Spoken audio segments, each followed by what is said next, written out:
welcome one and all to this grand old hall. I knew you would be here. 4th of July, Home Days weekend. We've been meeting like this since 1811.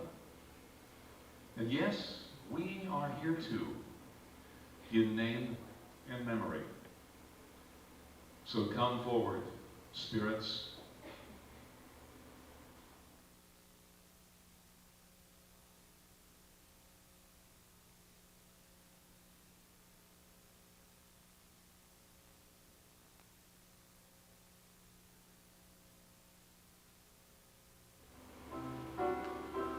Colonel John Breck founded this wonderful town.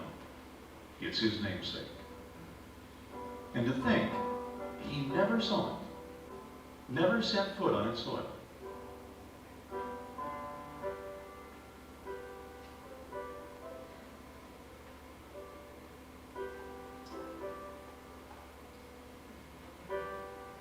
His sons, his grandsons, they're everywhere in this town. Their footsteps echoing through our days.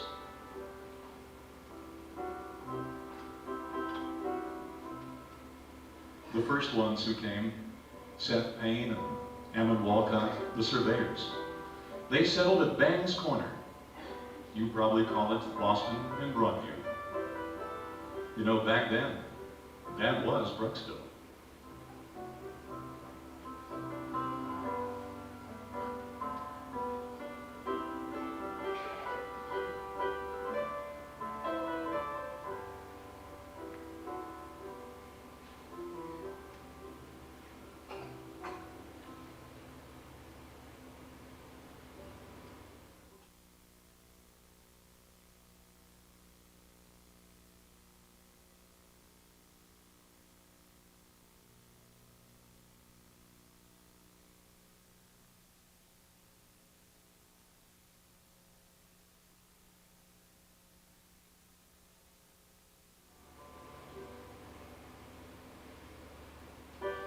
Let me introduce myself.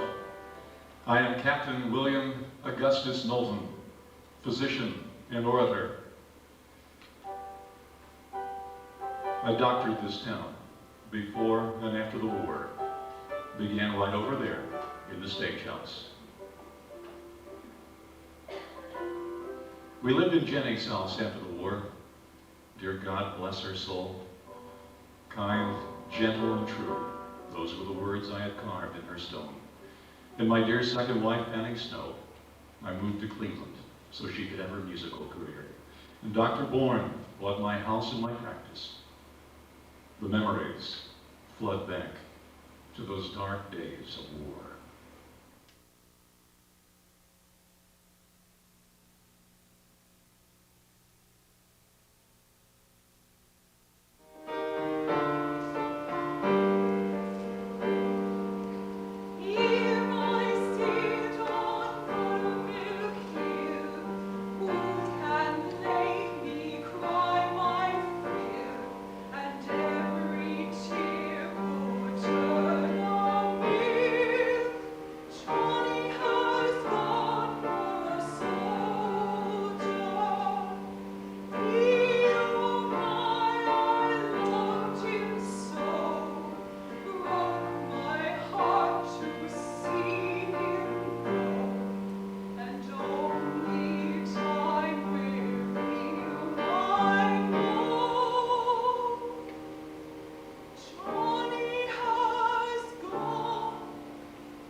But I remember this horse doctor telling me, pleading with me to take my leg. My leg. May hell grasp me by the neck and engulf you, sir, and embrace you before I allow you, sir, to transform me into an invalid. My uniform was my coat of honor.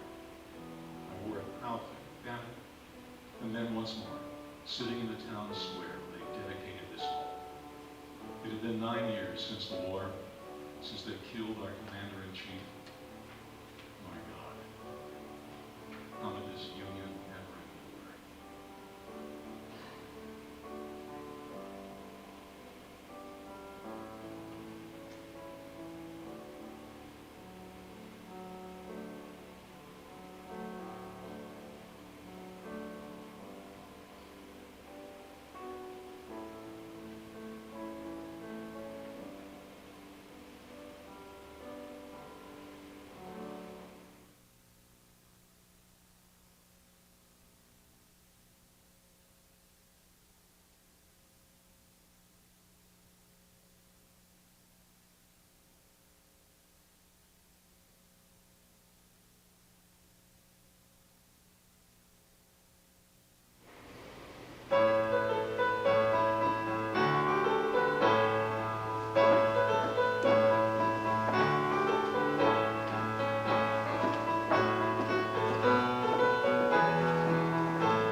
Yes, there was merriment at the end of the war, but the veterans of the Grand Army of the Republic were never forgotten.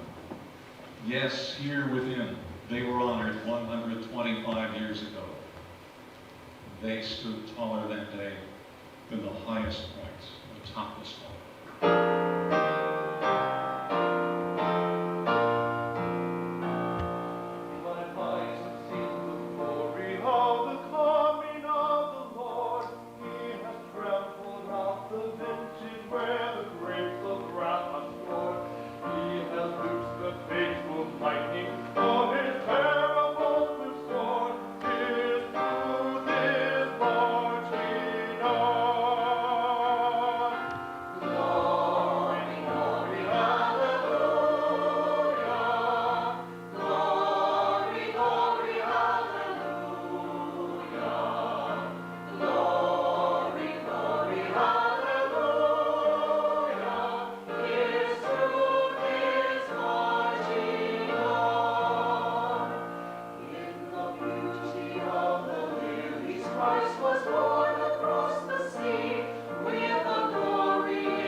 jaundice time. Her under the saddle.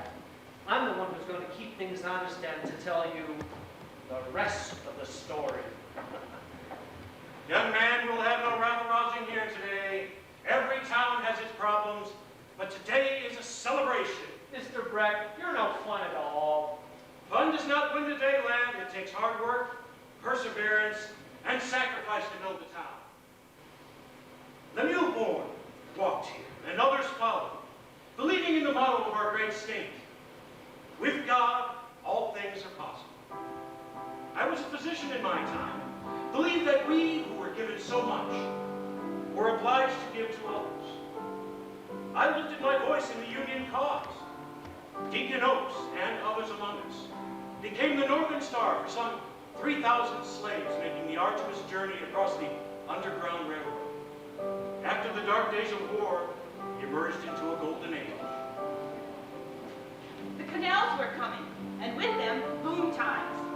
The creek was a river back then, and one by one they sprung up. grist mills, a stone quarry, a lumber company, a tannery, a newspaper. Why, we were becoming an industrial hub. John Brick went into the brick business. No wonder people call this Bricksville. In 1818, Hoadley owned the first grist mill, and like Chevalier, was also a town blacksmith. And we had wagon makers, and woolen mills, and factories turning out everything from chairs to cheese. And in the valley, a railroad. Can you hear that? The echo of trains carrying people and goods since 1880. You could ride a hack down to the depot in the dark of night, and by waving a lantern or a burning newspaper, flag down the train. I can still see the red velvet seats in the flicker of the oil lamps. And what inroads we were making. The early settlers of the township used to jokingly say that Brecksville's first roads were defined by turning numerous rattlesnakes loose at the center. But these Indian paths and shortcuts were straightened, and our early roads, which often washed out in rainy weather, were replaced by the first plank road in 1820. It was a 15-cent toll road that was worn out before it was paid for. And then, the first concrete road in Cuyahoga County. Each road named for a proud native son or daughter. Oaks, Snow, and Fitzwater. We were becoming a bustling little town. Yes, indeed, all roads were leading to Brecksville. Why, at Wilco's store, you could buy anything from sleds to stamped linen to wood stoves and feather boas. The old Brecksville Tavern took on new life as the stage house. Honeymooners would wander over after supper, hear a concert at the bandstand. Bus lines came and cab service too, and soon cottages and summer homes lured city folks to our town for swimming, boating, clam bakes, and steak roasts, and those glorious times in the Polka Groves. Excuse me, Mr. Breck, but those same roads took some of Brecksville's finest young people away, so they could live closer to their work. And the same roads brought them back again for family reunions and for home days. And since 1904, I'm always at home days, in spirit. Our roads have carried the President of the United States, the light of the Olympic torch, and have even been honored by our sons marching off to war. How proud we all are, the men and women of the Mayflower, the Connecticut Land Company, the founders, the settlers, one and all. When we knew this town, it was fertile forest. Then a log cabin here, a farm there. We were bold, we were builders, we were dreamers. Mr. Breck, you ain't seen nothing yet. There's a lot of excitement in store for Brecksville, just down the road away. So, these people that came in, and hats off to the founding fathers and the people who made them that way. Check it out.